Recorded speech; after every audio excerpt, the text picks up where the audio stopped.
আসসালামু আলাইকুম। বিবি honours fourth year accounting department এর একটি বই হচ্ছে working capital management and financial statement analysis, কার্যকারী মূলধন ব্যবস্থাপনা ও আর্থিক বিবরণীর বিশ্লেষণ।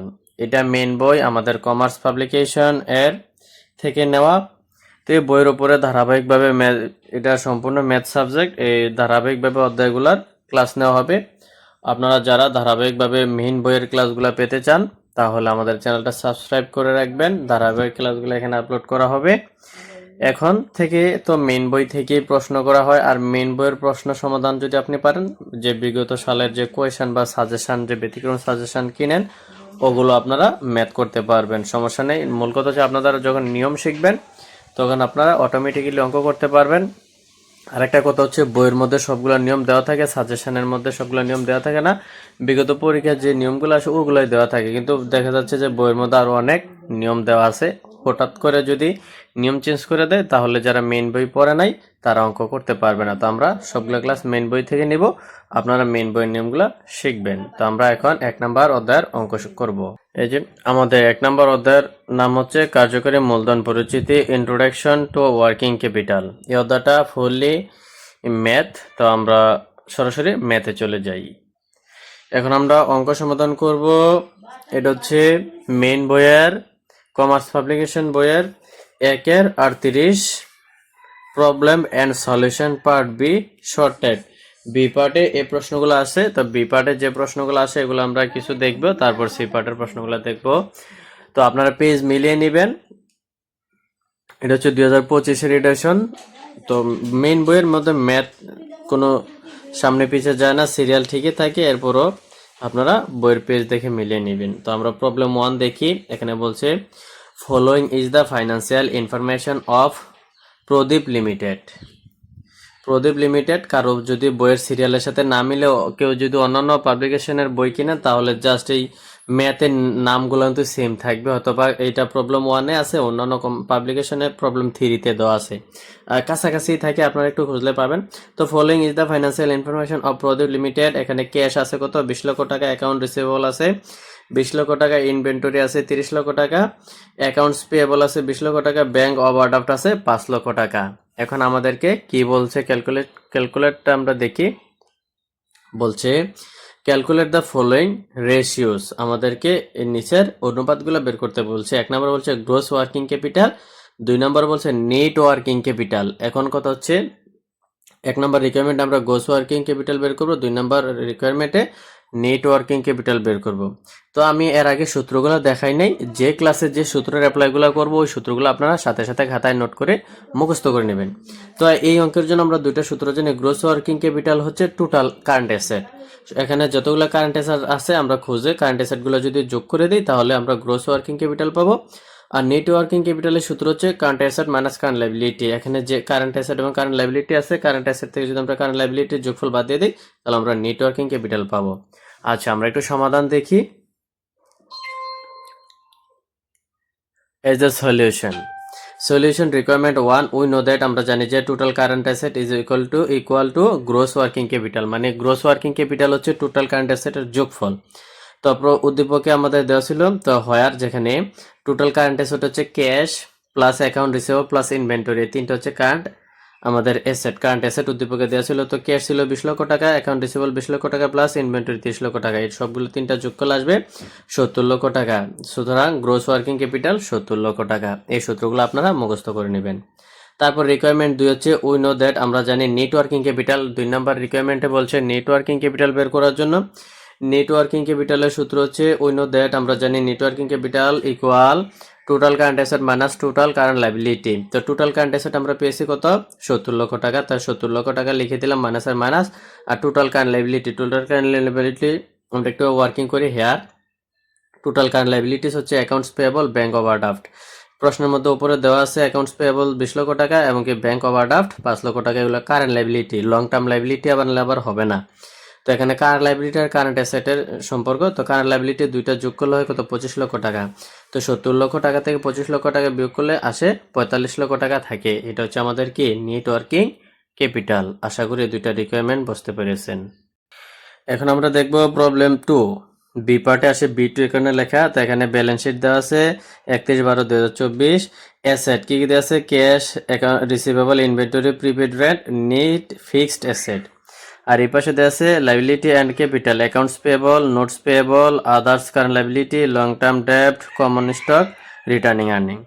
তো আমাদেরকে রিকোয়ারমেন্ট কি চাইছে? রিকোয়ার্ড বলছে calculate the net working capital. Net working ক্যাপিটালের সূত্র হচ্ছে total current asset minus total current liability.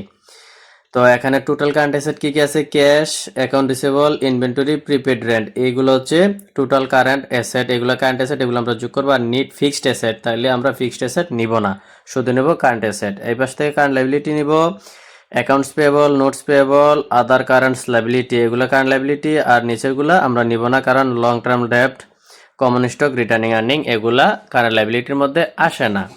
এখন আমরা সমাধানটা একটু দেখে নেই। এই যে উই নো দ্যাট, আমরা জানি যে নেটওয়ার্কিং ক্যাপিটাল এর সূত্র হচ্ছে equal networking capital equal total current asset minus total current liabilities.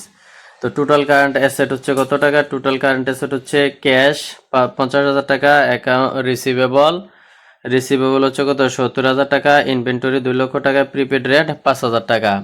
Total current asset আসছে আমাদের কত? 3,25,000 টাকা। তারপর কারেন্ট লাইবিলিটি কত হবে আমি একটু দেখাই দিই। কারেন্ট লাইবিলিটি আসবে অ্যাকাউন্টস পেয়েবল 40,000 টাকা, নোটস পেয়েবল 55,000 টাকা, তাহলে হলো 95,000 টাকা। আর আদার্স কারেন্ট লাইবিলিটি হচ্ছে 25,000 টাকা, তাইলে 95 আর 25 কত? 1,20,000 টাকা।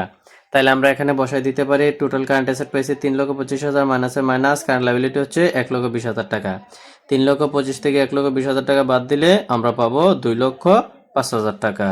আশা করি 2 নাম্বার প্রবলেমও বুঝতে পেরেছেন। এখন আমরা প্রবলেম 3 দেখব। এটার পেজ নং হচ্ছে 1/39। তো অধ্যায়টা খুবই গুরুত্বপূর্ণ। অধ্যায় থেকে প্রতি বছর বি পার্ট এবং সি পার্টে 2টা প্রশ্ন থাকে, টোটালি 14 নাম্বার থাকবে অধ্যায় থেকে।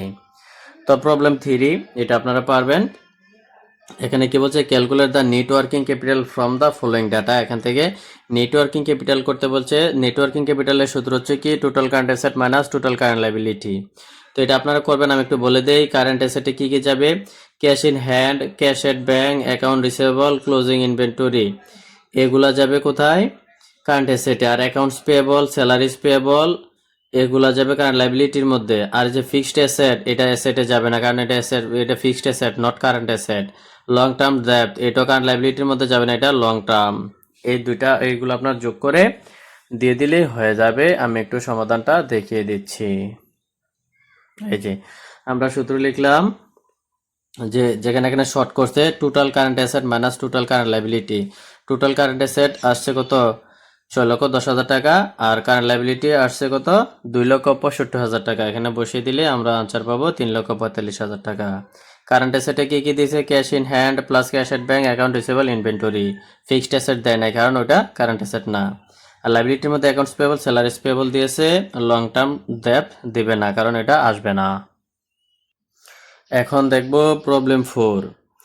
Josh Smith has completed some of his personal financial data in order to determine his working capital position. তার কার্যকারী মূলধনের অবস্থান। The dated or as flow. The data as follow. Account R amount. Cash টাকা হচ্ছে 13,200। Marketable securities 11,000। Credit card payable 1,800। Short term notes payable হচ্ছে 11,200, sorry 1,900। Calculate networking capital. Networking capital বলছে এখানে একটা জিনিস নতুন আসছে, মার্কেটেবল সিকিউরিটিস আর চেকিং অ্যাকাউন্ট, এই দুইটা জিনিস নতুন আসছে। এগুলো কি অ্যাসেট না লাইবিলিটি, এবং এগুলো কি কারেন্ট অ্যাসেট না কারেন্ট লাইবিলিটি, না ফিক্সড অ্যাসেট না ফিক্সড লাইবিলিটি, না লং টার্ম লাইবিলিটি দেখবো। তো আমাদেরকে নেটওয়ার্কিং ক্যাপিটাল বের করতে বলছে। নেটওয়ার্কিং ক্যাপিটালের সূত্র হচ্ছে আমরা জানি, উই নো দ্যাট, আমরা জানি নেটওয়ার্কিং ক্যাপিটাল হচ্ছে total current asset minus total current liability. হেয়ারের মধ্যে এখানে আমরা দেখি হেয়ার যেখানে টোটাল কারেন্ট অ্যাসেট হচ্ছে cash, marketable securities plus checking account, তাহলে আমরা বুঝতে পারলাম মার্কেটেবল সিকিউরিটিজ এবং চেকিং অ্যাকাউন্ট এগুলো হচ্ছে আমাদের কারেন্ট অ্যাসেট। যোগ করলে আসে 26,000। তারপর কারেন্ট লাইবিলিটি দেখি। কারেন্ট লাইবিলিটি হচ্ছে credit card payable plus short term notes payable, দুইটা যোগ করলে হচ্ছে কত? 13,100। তাহলে আমরা বুঝতে পারলাম যে ক্রেডিট কার্ড পেয়েবল এটা আমাদের কি একটা লাইবিলিটি। তো এখানে যদি আমরা অ্যামাউন্টগুলো বিয়োগ করে দেই বসিয়ে, তাহলে আসবে 12,000 900 টাকা নেটওয়ার্কিং ক্যাপিটাল।